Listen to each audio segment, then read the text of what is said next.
गुडमा नमस्कार। अ, आज म चाहिँ हजुरहरूलाई काठमाडौँ महानगरपालिकाको एकीकृत विद्युतीय हाजिरी प्रणालीमा कर्मचारी तथा विद्यार्थीको विवरण चाहिँ कसरी एड गर्ने भन्ने विषयमा चाहिँ तपाईँहरूलाई म केही सानो जानकारी दिन गइरहेको छु।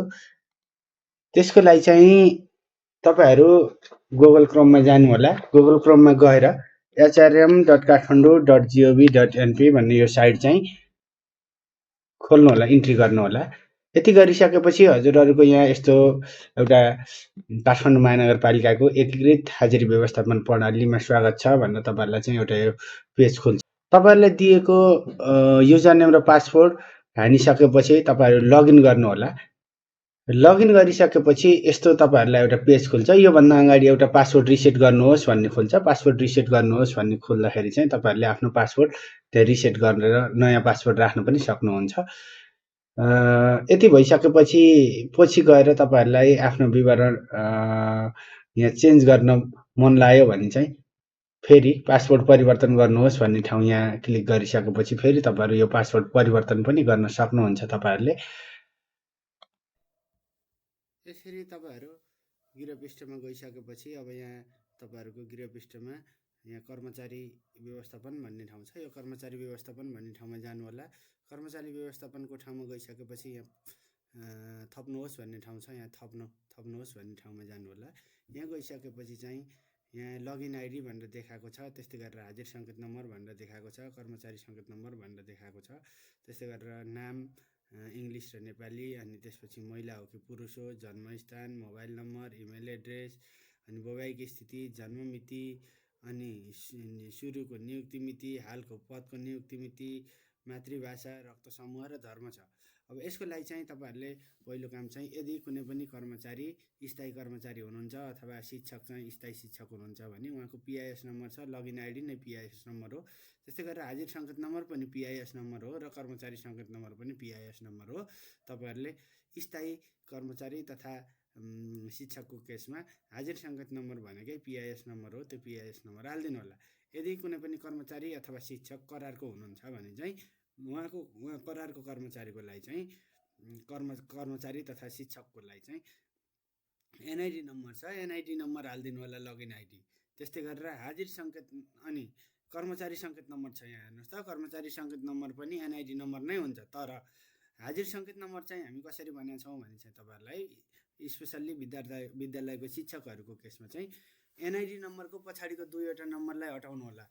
एनआइडी 10 नम्बरको हुन्छ। 10 नम्बरको पछाडिको दुईवटा नम्बर हटाउनु होला। त्यस्तै गरेर अगाडि 0 छ भने 0लाई पनि हटाइदिनु होला। अगाडिको 0 पनि हटाउनुहोस् र पछाडिको दुईवटा नम्बर पनि हटाउनुहोस् र बाँकी रहेको जतिवटा नम्बर हुन्छ त्यति नम्बरलाई चाहिँ तपाईँहरूले हाजिर सङ्केत नम्बर हाल्नु होला।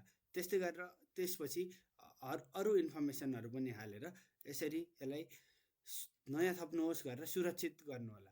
सुरक्षित गरिसकेपछि त्यसपछि चाहिँ त्यसरी सुरक्षित भइसकेपछि चाहिँ हजुरहरूको यसरी चाहिँ विवरण आउँछ। यही कर्मचारीभित्र चाहिँ यसरी विवरण आउँछ। यसरी विवरण आइसकेपछि चाहिँ हजुरले चाहिँ के गर्नु होला भने चाहिँ फेरि तपाईँहरूले यो कर्मचारीको चाहिँ के गर्नुपर्ने हुन्छ भने चाहिँ जागिर विवरण चाहिँ अपडेट गर्नुपर्ने हुन्छ, अथवा विद्यार्थीको पनि जागिर विवरण अपडेट गर्नुपर्ने हुन्छ। विद्यार्थीको जागिर विवरण अपडेट गर्नको लागि चाहिँ के गर्नु होला भने चाहिँ यसरी कर्मचारी व्यवस्थापनभित्रै गइसकेपछि जहाँ यहाँ कर्मचारीको विवरण देखाउँछ, देखाइसकेपछि चाहिँ जस्तै अहिले यहाँ धेरै कर्मचारीहरू हुनुहुन्छ।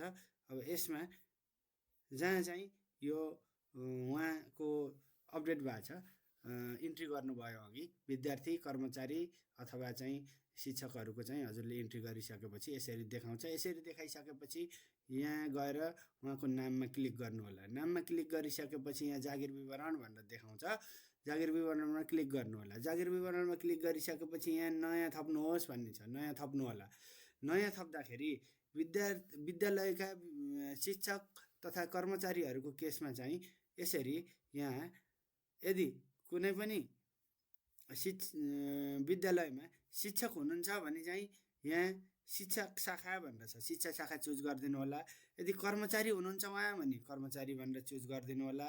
होइन, उहाँ विद्यार्थी हो भने चाहिँ यहाँ कक्षा 1 देखि कक्षा ECD देखि कक्षा 12 सम्मको चाहिँ तपाईहरुको यहाँ ग्रुप बनाइदिया छ। हेर्नु त 82 ECD A भनेर छ। यदि तपाईहरुकोमा सेक्सन ABCD हो भने सेक्सन ABCD नै हाल्नु होला। सेक्सन ABCD छैन भने चाहिँ यो ECD को मानिलिउँ ECD को क्लास हो भन्ने कुरा बुझ्यो, ECD चुज गरिदिनु होला। त्यस्तै गरेर जागिरको किसिममा गएर यदि कर्मचारी स्थायी कर्मचारी हो भने स्थायी चुज गर्नु होला। स्थायी हैन करार हो भने चाहिँ तपाईहरुको विद्यालयको केसमा चाहिँ व्यवस्थापन समिति करार भन्ने छ, नेपाल सरकारको करार भन्ने छ एउटा, अनि आन्तरिक स्रोत करार भन्ने छ। दुईवटा करार छ विद्यालयको केसमा, नेपाल सरकारको करार र अर्को आन्तरिक स्रोतको करार छ। आन्तरिक स्रोत हो भने आन्तरिक स्रोत चुज गर्नु होला। नेपाल सरकारको करारको शिक्षक हो भने नेपाल सरकारको चुज गर्नु होला। हैन फेरि कर्मचारीको केसमा चाहिँ करार हो भने करार चुज गरिदिनु होला। स्थायी हो भने स्थायी चुज गरिदिनु होला। विद्यालयको केसमा करारको कर्मचारी नेपाल सरकारको हो भने नेपाल सरकार करार भनेर गर्नु होला। आन्तरिक स्रोतको हो भने आन्तरिक स्रोतको भनेर चुज गर्नु होला। यति चुज गरिसकेपछि तपाईको हुन्छ। अनि सेवाको प्रकारमा यहाँ यदि कर्मचारी हो भने चाहिँ जस्तै काठमाडौँ महानगरपालिकाको कर्मचारी हो भने नेपाल प्रशासन सेवा हो कि विविध सेवा हो त्यो चुज गर्नु होला। हैन विद्यालयको हो भने चाहिँ विद्यालयको चाहिँ जहिले पनि शिक्षक विद्यार्थी र कर्मचारी सबै शिक्षा सेवा अन्तर्गत हुने भएको हुनाले नेपाल शिक्षा सेवा भनेर चुज गर्नु होला। अनि त्यस्तै गरेर पद चयन गर्नु होला। पदमा पनि यहाँ तपाईहरुको विभिन्न पदहरू छ। विभिन्न पदहरूमा माध्यमिक शिक्षाको प्रथम द्वितीय तृतीय, त्यस्तै गरेर निम्न माध्यमिक शिक्षाको प्रथम द्वितीय तृतीय, प्राथमिक शिक्षक प्रथम द्वितीय तृतीय गरेर यसरी धेरै पदहरू यहाँ छ। लगभग विद्यालयहरूको सबै पदहरू चाहिँ हामी इन्ट्री गरिसकेका छौँ। र यदि प्रधानाध्यापक सर हो भने चाहिँ यो प्रधानाध्यापक प्रथम श्रेणी भनेर राखेको छ, प्रथम श्रेणी गरिदिनु होला प्रधानाध्यापक सरलाई। अरू केसहरूमा चाहिँ सहप्रधानाध्यापक सर हो भने चाहिँ द्वितीय श्रेणी भनेर छ, सहप्रधानाध्यापक सर तृतीय श्रेणी भनेर छ। योभन्दा पनि यो तपाईहरुले नै थपेको हो। यो पछि यहाँ सिस्टममा थपेको चाहिँ यहाँभन्दा तल छ है। माध्यमिक हो सूचना प्रविधि अधिकृत भन्दा यहाँ तल चाहिँ तपाईहरुको अहिले थपेको पदहरू छ। यो पदहरू मध्येमा चाहिँ पदहरू चुज गरिदिनु होला। शिक्षकको केसमा प्रधानाध्यापकज्यू हो भने चाहिँ प्रधानाध्यापक भनेर चुज गरिदिनु होला है त। अनि यदि प्रधानाध्यापक यसमा चाहिँ उहाँ चाहिँ विद्यार्थी हो भने चाहिँ यो पदमा चाहिँ तपाईहरुले के चुज गरिदिनु होला, विद्यार्थी भनेर विद्यार्थीको पद चुज गरिदिनु होला। त्यति गरिसकेपछि यहाँ पेशाको स्थितिमा चाहिँ के गरिदिनु होला, पेशाको स्थितिमा चाहिँ यो प्रधानाध्यापक प्रथम श्रेणी भन्दा पनि यहाँ गएर प्रधानाध्यापक भन्ने नै छ तल, प्रधानाध्यापक भनेर छ, प्रधानाध्यापक भनेर चुज गर्नु होला। यदि पेशाको स्थितिमा चाहिँ उहाँ अहिले काम गरिराख्नु भएको छ भने चाहिँ स्थायी भनेर लेखिदिनु होला। जुनसुकै कर्मचारी विद्यार्थी अथवा चाहिँ करारको कर्मचारी अनि स्थायी कर्मचारी अथवा विद्यार्थी अहिले पढिराख्नु भएको छ अथवा काम गरिराख्नु भएको छ शिक्षक अथवा कर्मचारी भने चाहिँ यो पेशाको स्थिति अहिले हालको के हो भनेर गरिदिनु होला। र यो उपस्थिति मितिमा चाहिँ तपाईले माघको 1 गते चुज गरिदिनु होला, किनभने हाम्रो पुरानो लग पनि तान्नुपर्ने हुन्छ। विद्यालयको केसमा हामी डिभाइसमै डेटा इनरोल गरिसकेका छौँ र यसरी तपाईहरुले नयाँ थप्नुहोस् गरेर सुरक्षित गर्नु होला। यदि गरिसकेपछि उहाँको चाहिँ कसरी आउँछ भने चाहिँ यसभन्दा अगाडि चाहिँ यहाँ यस्तो हेर्नु त, यतापट्टि चाहिँ यहाँ अवस्थामा ड्यास छ, तर जसको अपडेट गर्छौँ अपडेट गरेको चाहिँ यसरी यहाँ अवस्थाको बारेमा देखाउँछ। यो नदेखाइसम्म चाहिँ डिभाइसबाट लक तान्न मिल्दैन, स्टुडेन्टको पनि तान्न मिल्दैन, शिक्षकको पनि तान्न मिल्दैन र कर्मचारीको पनि तान्न मिल्दैन। त्यो भएको हुनाले जागिरको अवस्था चाहिँ अनिवार्य रूपमा अपडेट गरिदिनु होला।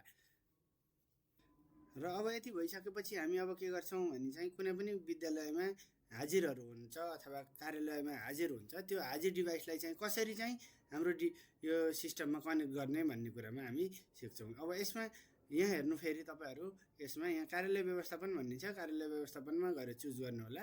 गइसकेपछि यहाँ तपाईहरुको कार्यालयको नाम देखाउँछ, त्यो कार्यालयको नाममा चुज गर्नु होला। कार्यालयको नाममा चुज गरिसकेपछि यहाँ हाजिर उपकरण भन्ने छ, हाजिर उपकरणमा चुज गर्नु होला। हाजिर उपकरण चुज गरिसकेपछि यहाँ नयाँ थप्नुहोस् भन्ने छ, नयाँ थप्नुहोस्मा क्लिक गर्नु होला र यहाँ उपकरणको नाम भनेर लेखा छ, यो उपकरणको नाममा डिभाइसको सिरियल नम्बर लेखिदिनु होला। त्यस्तै गरेर उपकरणको सिरियल नम्बर भनेको छ, उपकरणको सिरियल नम्बर लेखिदिनु होला। अनि त्यस्तै गरेर उपकरणको मोडल छ, हामीसँग तपाईँहरूसँग रेल्यान्ड भन्ने ब्रान्डको डिभाइस छ भने रेल्यान्ड चुज गरिदिनु होला। जेडकेटीको छ भने जेडकेटी चुज गर्नु होला, जेडकेटीको डिभाइसको। टाइमीको छ भने टाइमी चुज गरिदिनु होला। तर काठमाडौँ महानगरपालिका को महानगरको केस र विद्यालयको केसमा चाहिँ हामी धेरैजसो जेडकेटीकै डिभाइसहरू युज गरिरहेछौँ भन्ने खबर आएको छ। त्यो भएको हुनाले चाहिँ जेडके भनेर चुज गरिदिनु होला। यति गरेर यहाँ उपकरण आइपीमा तपाईँहरूले एकदमै ख्याल गर्नुपर्ने के हुन्छ भने उपकरण आइपीमा चाहिँ कहिलेकाहीँ यो आइपी चाहिँ मिस्टेक भएको हुनसक्छ।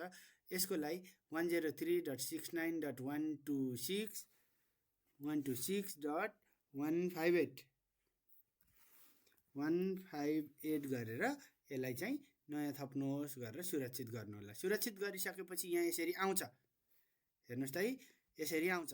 यसरी आइसकेपछि यहाँ एउटा आइडी नम्बर छ, त्यस्तै गरेर यहाँ आइपी छ। यो आइपी कन्फर्म गर्नु होला। जहिले पनि 103.69.126.158 हुन्छ आइपी चाहिँ, हाम्रो सर्भरको आइपी यही हो। र यहाँ गएर तपाईँहरूले के गरिदिनु होला भने डिभाइसको सिरियल नम्बर छ, यो सिरियल नम्बर चाहिँ हामीलाई स्क्रिनसट गरेर अथवा सूचना प्रविधि विभाग अथवा शिक्षा विभागमा चाहिँ सम्पर्क गर्नुहोला। यति गरिसकेपछि तपाईँहरूको सम्पूर्ण काम भइन्छ। हस्त, नमस्कार, धन्यवाद।